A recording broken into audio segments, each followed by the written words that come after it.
नमस्कार, आप देख रहे हैं सोना न्यूज टीवी। तो चलिए रुक करते हैं आज की प्रमुख और बड़ी खबर पर। सिल्ली सामुदायिक स्वास्थ्य केंद्र का हाल बेहाल, बंध्याकरण किए महिलाओं को सुविधा के नाम पर खाना पूर्ति। आपको बताते चले कि सिल्ली सामुदायिक स्वास्थ्य केंद्र में बुधवार को 61 महिलाओं ने बंध्याकरण करवाया था। वीडियो में साफ झलक रहा है कि सिल्ली सामुदायिक स्वास्थ्य केंद्र में सुविधा के नाम से खाना पूर्ति हो रही है। इसके बावजूद 61 महिलाओं ने बंध्याकरण किया। बंध्याकरण कराने वाली महिलाओं को अस्पताल की तरफ से कोई सुविधा नहीं दी गई। महिलाओं को अपने घर से कंबल व बिछावन लेकर काम चलाना पड़ा और जमीन पर बैठना पड़ा। बंध्याकरण कराए पेशेंट को काफी दिक्कतों का सामना करना पड़ा। उनके परिजनों ने अपने अपने घर में से कंबल तकिए लेकर हॉस्पिटल में आए थे। विभाग की ओर से रोगी के लिए जो भी सुविधाएं मिलती हैं, आखिर जाता कहाँ है? सामुदायिक हॉस्पिटल सिल्ली में सुविधाएं यहां देखने को नहीं मिलती हैं। आलम यह है कि बंध्याकरण होने के उपरांत उनको बेड में रखा जाना चाहिए, लेकिन खुले तौर पर जमीन पर बैठा दिया रखा है। इन खामियों के बारे में चिकित्सा प्रभारी से पूछने पर अपना पल्ला झाड़ते हुए बताया कि हम सारी सुविधाएं मरीजों को उपलब्ध कराते हैं। हमारे हॉस्पिटल में सुविधाओं की कमी नहीं है। आपको बताते चले कि सिल्ली सामुदायिक उपकेंद्र में 7 फरवरी 2024 बुधवार को 61 महिलाओं का बंध्याकरण किया गया था और बंध्याकरण किए गए मरीज नीचे जमीन पर दिखे। आखिर इसका जिम्मेवार कौन है, ये जांच का विषय है। सोना न्यूज के लिए सिल्ली से विनोद बैनर्जी की खास रिपोर्ट। सर, हॉस्पिटल में बंध्याकरण हुआ है कल, कितने महिलाओं का हुआ? कल 61 महिलाओं का हुआ। 61 महिलाओं का। उनको क्या क्या सुविधाएं मिली सर? उनको सारा दवाई, एंटीबायोटिक, फर्स्ट एड मिला और खाना भी मिला। जो भी सरकारी सुविधा मिलती है सारी सुविधा। रहने के लिए मतलब जैसे उनको हॉस्पिटल में कैसे रखा गया? बेड मिला हुआ है, जितना बेड हमारे पास अवेलेबल है उस बेड के अनुसार हम लोग उनको एडजस्ट किया। कंबल दिया, बेडशीट दिया, बेड दिया, खाना दिया, मेडिसिन दिया, सारे दिए। डॉक्टर पोस्ट ऑफ चेकअप किए, फ्री चेकअप हुआ, पोस्ट ऑफ चेकअप हुआ। उसके बाद उनका सारा कागजात इशू किया गया, उसको डिस्चार्ज। कई महिलाएं जमीन पर लेटे हुए देखी।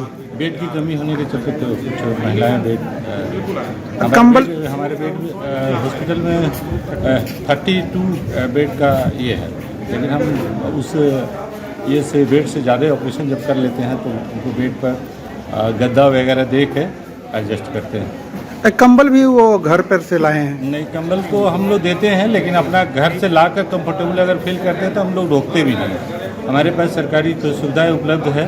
सरकारी सुविधाएं में जो कंबल है वो लाल वाली कंबल मिलती है, सारी कंबल सारे पेशेंट। ऐसा कोई सरकारी सुविधा नहीं है, हम तो वहाँ खुद देख के गए थे। सरकारी सुविधा क्या नहीं ऐसा क्या आपने जो अभी कंबल का भी बारे में बोला, ऐसा कोई पेशेंट के पास कंबल मौजूद नहीं है। हम लोग तो हमने सारे पेशेंट को इशू किया है। मतलब आप लोग के दिया हुआ कोई कंबल वहाँ पर दिखा नहीं? उस कंबल का अगर यूज़ करते हैं तो ठीक है, नहीं यूज़ करना चाहते हैं तो फिर दिक्कत है। अपने घर से भी कुछ लेके आते हैं, अभी ठंडा का समय है तो अपने घर से लेके आते हैं, हम देते हैं, लेकिन उस कंबल में ऐड करके वो अपना कंबल यूज़ करते हैं। अभी ठंडा का समय है सर, और जमीन पर लेटाना कहाँ तक है उचित? जमीन पर गद्दा डालते हैं। जमीन पर जो बेड अगर नहीं है तब हम गद्दा डाल के बेड पर, ऐसे जमीन पर नहीं लेटाते हैं। हमारे पास जो बेड है 32 बेड के बाद ही हम उसको ये करते हैं। अगर 61 है तो 61 बेड तो नहीं है, अभी न्यू वाली बिल्डिंग बन रही है, उसमें फिर सुविधा होगी करेंगे। हमने इसके पहले 95 ऑपरेशन किया है बंध्याकरण, इसके पहले 70 किया है, इसके पहले 70 किया है, और इसमें हमारे तरफ से स्टेट की तरफ से बेस्ट अवार्ड भी मिला है यहाँ के लिए। सिल्ली पूरे स्टेट में नहीं, सुविधा के नाम पे तो जहाँ तक दिख रहा है सर, सरकारी सुविधा हमारे पास जो उपलब्ध है उस सुविधा के अनुसार हम तो अपने बेड नहीं रहने के कारण वो जमीन पे लेट रही है सर। तो बेड तो सरकार जो अवेलेबल है, जो ओल्ड वाली बिल्डिंग है उसकी कैपेसिटी आप भी जानते हो, मैं भी जानता हूँ। तो जो कैपेसिटी के अनुसार हम ज़्यादा काम कर रहे हैं तो फिर बेड की सुविधा हमारे पास जितना है, तो जितने बेड आपके पास उतने ही आपने ऑपरेशन कीजिए। उससे ज़्यादा ऑपरेशन करने की क्या जरूरत है? उससे ज़्यादा पेशेंट आ जाते हैं। उससे ज़्यादा पेशेंट आ जाए तो पेशेंट को भगाया नहीं जा सकता है, ऑपरेशन करते हैं। और हम लोग सिल्ली में लाइट चली जाती है तो जनरेटर की सुविधा आपके पास है, उसके बावजूद जनरेटर नहीं चलता क्या? जनरेटर चलता है, जनरेटर जो ऑपरेटर रह जाते हैं चलाते हैं। जनरेटर नहीं चलता है सर? नहीं चलता है, ये हो ही नहीं सकता है। अंधेरे में रहने को मजबूर हो जाते हैं? नहीं होते हैं, ये गलत बात है। ये मतलब आरोप लगाया जा रहा है, ये गलत है। मैं भी रहा हूँ, मैं भी नाइट ड्यूटी करता हूँ, मैं भी जानता हूँ कि डॉक्टर के साथ अटैच्ड है ये पेशेंट का लाइन।